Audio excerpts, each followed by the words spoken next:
Inmediato con el doctor Luis Lamas Puccio a propósito de lo que ha ocurrido. Pero antes, doctor Lamas Puccio, ¿cómo está? Bienvenido, muchas gracias por atendernos.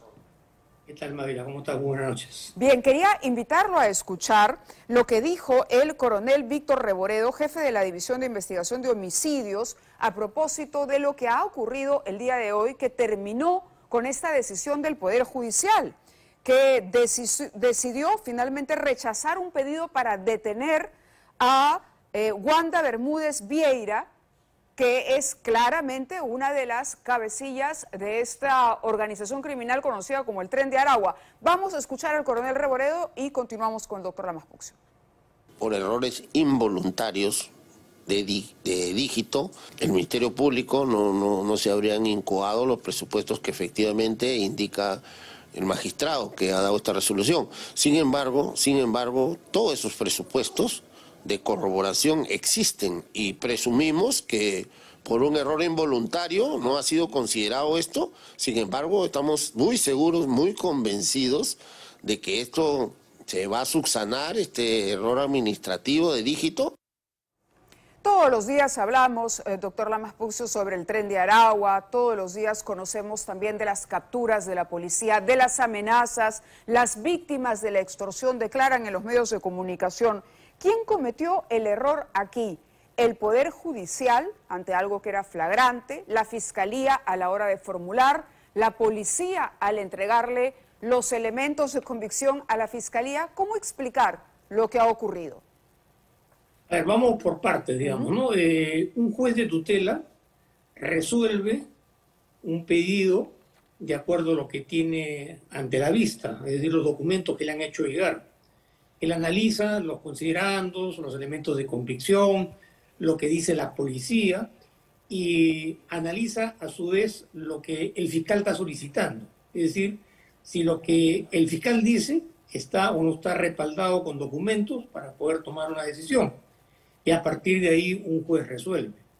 Lo que puede haber sucedido si le hicieron llegar los documentos, si la policía digitalizó la información, si esta información digitalizada llegó de manera pertinente y oportuna a la Fiscalía y si la Fiscalía a su vez lo recepcionó, son temas ajenos a la labor jurisdiccional de un juez de tutela. Es decir, el juez no puede abocarse a gestar ni a verificar si la información llegó en los términos que debió haber llegado, si tenía o no tenía irregularidades.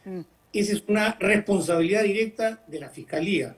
En todo caso, tendrán que esclarecerse lo que dice la policía, lo que dice la Fiscalía, pero lo real y lo concreto es que el juez no pudo resolver de manera contraria porque no tenía las pruebas ni los elementos de convicción que pudieran verificar de manera absolutamente cierta que había habido una amenaza verbal, porque de acuerdo a la información que se maneja, era un dicho de una persona. De uno de los detenidos, intervenidos por la policía. Pero ni siquiera ese dicho, de acuerdo a lo que se resuelve, estaba por escrito en el atestado o en los documentos que la Fiscalía presentó.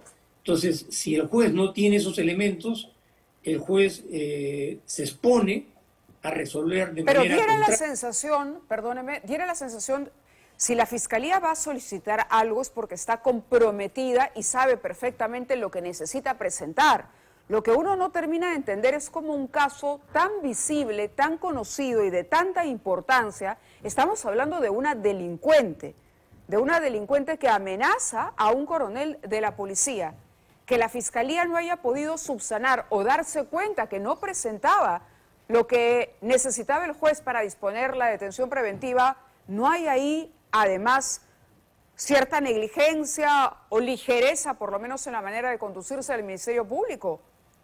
Bueno, ese es un tema que tendrá que responder el Ministerio Público si efectivamente, como manifiesta el juez, se adjuntó o no se adjuntó esa documentación.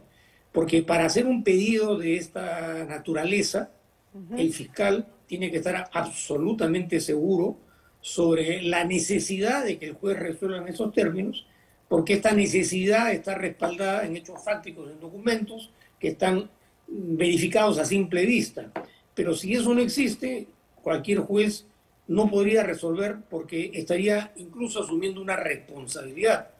Habría que investigar si el fiscal efectivamente acompañó esos documentos, si la fiscalía recibió esos documentos de la policía, si la policía le hizo llegar esos documentos a la fiscalía, porque a veces sucede que a través de las comunicaciones virtuales, ¿no?, frente a la cantidad de documentos que se manejan virtualmente, sí, podría haber habido algún tipo de negligencia no intencionada, sí. pero acá estamos hablando de hechos concretos. Sí, claro. O sea, Además, fue... permítame interrumpirlo porque hay un antecedente de hace no mucho con relación, le decía yo, el Tren de Aragua, que, a ver, la historia, y yo creo que para ningún peruano hoy medianamente informado, es ajena a la denominación Tren de Aragua, ¿no? Más aún para los emprendedores y en los lugares, en los distritos donde esta mafia está operando, extorsionando empresarios o abusando de mujeres, etcétera, todo lo que se dedican.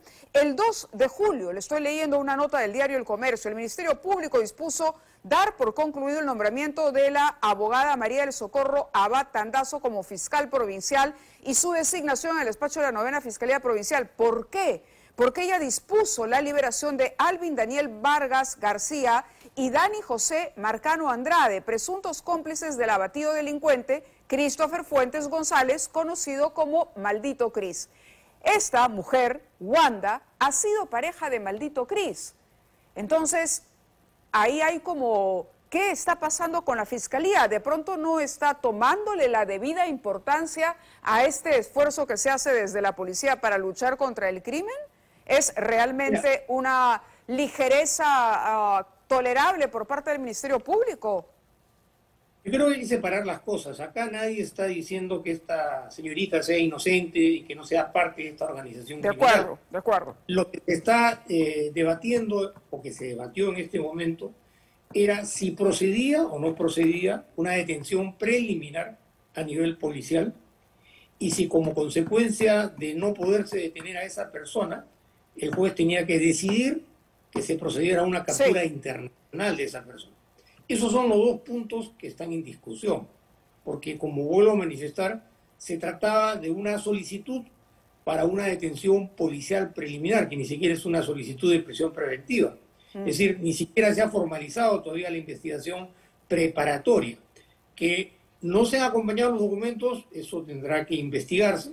Yo imagino que el fiscal que hizo la solicitud tendrá que responder por qué planteó una solicitud sin haber adjuntado los documentos, los elementos de convicción mínimamente necesarios, o si los acompañó, ahí tendrá el cargo que mostrar, que se adjuntaron, y en todo caso queda todavía la posibilidad de que se interponga un recurso de apelación sobre lo que ha resuelto ese juez de tutela y que sea una sala superior la que, sobre la base de lo que afirma la policía, teniendo en consideración lo que dice la Fiscalía y en última instancia lo que ha resuelto el juez, tenga que tomar la decisión final. Pero son parte, digamos, del procedimiento que está establecido, que a bien o para mal hay que someternos a él, porque a lo contrario tampoco nos podemos entrar en un escenario de absoluta discrecionalidad y arbitrariedad que cada uno pudiera resolver de acuerdo a su propio antojo, ¿no? No, lo entiendo con claridad y para eso lo hemos convocado, para que nos explique los aspectos legales de este hecho que todos, bueno,